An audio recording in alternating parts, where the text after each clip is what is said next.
पुढची बातमी आहे आंबा प्रेमींसाठी। हापूस आंबा म्हणजे फळांचा राजा। त्या हापूस आंब्याच्या नावाने परराज्यातील आंबा ग्राहकांना विकण्यात येत असल्याचं समोर आलंय। त्यामुळे कोकणातील हापूस आंबा विकत घेताना ग्राहकांनी कोणती काळजी घ्यावी जेणेकरून आपली फसवणूक होणार नाही ते बघूयात या रिपोर्टमध्ये।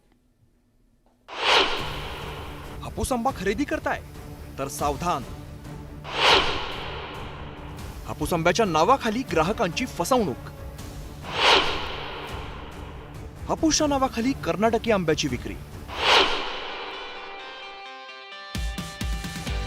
हापूस आंब्याचं नाव जरी काढलं तरी अगदी लहान मोठ्यांपासून सगळ्यांनाच तोंडाला पाणी सुटतं। त्याचं कारणही तेवढंच रसाळ आहे।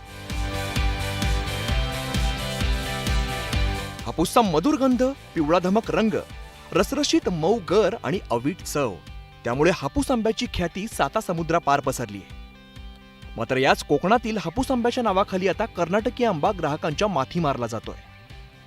जो आंबा आहे तो आतून कटिंगला टोटली पिवळा त्याच्यामध्ये येणार, रेषा येणार, आणि आपला जो कोकणातला आंबा आहे तो टोटली केसरी पद्धतीचं त्याचं कटिंग राहणार।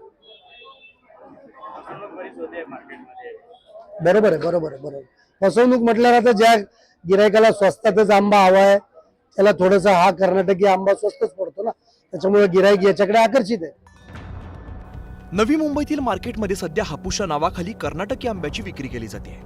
त्यामुळे आंबा खरेदी करताना ग्राहकांनी कोकणातील देवगड हापूस आणि कर्नाटकी आंबा यातील फरक ओळखण्याची आवश्यकता आहे। या दोन्ही आंब्यात नेमका फरक कोणता आहे ते पहा। कर्नाटकी आंब्याची साल जाड असते, कोकणातील हापूस आंब्याची साल पातळ असते। कर्नाटकी आंबा कापल्यावरती पिवळसर असतो, तर हापूस आंबा कापल्यावरती केशरी रंगाचा असतो। परराज्यातील आंबा महाराष्ट्रात विकत असल्याने याचा परिणाम कोकणातील हापूस आंब्यांवरती होतोय, त्यामुळे शेतकऱ्यांचं नुकसान होतंय। तर तुम्हाला अस्सल देवगड हापूस आंब्याची चव चाखायची असेल तर आंबा घेताना खात्री करूनच घ्या।